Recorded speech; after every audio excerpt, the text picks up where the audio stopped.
বিষয়টা হচ্ছে কি যে ভাই অভিযোগ করছিলেন যে সুন্দরবনের মধ্যে কটেজ, তা আমরা কথা বলেছি বন বিভাগের সঙ্গে, তো তারা বলেছে একটা কটেজও সুন্দরবনের মধ্যে নাই, অর্থাৎ না জেনেই কথাটা বলা হয়েছে। আমরা এই যে নিজেরাই আসলাম, এসে এই কয়েকটা কটেজ দেখলাম, সবই এটা হচ্ছে কি দাকোপ উপজেলা কৈলাসগঞ্জ এই জায়গাটা। এটা হচ্ছে কি সুন্দরবন ইকো রিসোর্ট, হ্যাঁ সুন্দরবন ইকো রিসোর্ট। এটা আমরা আছি নদীর এই ছোট একটা খাল আছে, খালের ওই পারে মূলত সুন্দরবন।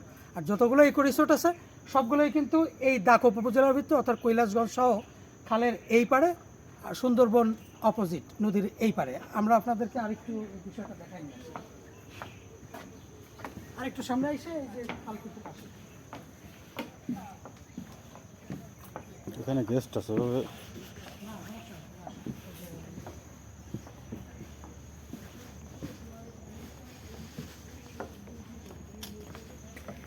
আর এই পরিবেশের একটা ব্যাপার আছে, যে এখানে দেখছেন যে যে ঝুড়িগুলো দেওয়া, অর্থাৎ বাঁশের যত ময়লা আবর্জনা এখানে তৈরি হয় সবগুলো এইখানে ফেলে আর কি, নিষেধ আছে আর কি, সচেতন মোটামুটি যাতে সুন্দরবনের পরিবেশটা নষ্ট না হয়।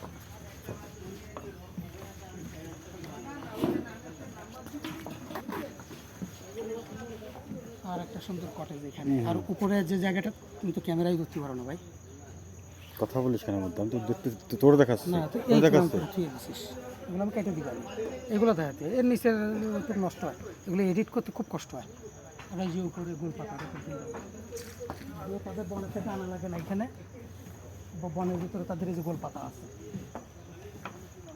আর এগুলো কিন্তু বাঁশ, বাঁশ, বাম এক ধরনের বাম বিশেষ ব্যাম্বু বাঁশ। বাঁশ, হ্যাঁ? মানে ই বার বলে এটা, ফুলা বাঁশ নাকি যেন করে। বিশেষ বাঁশ।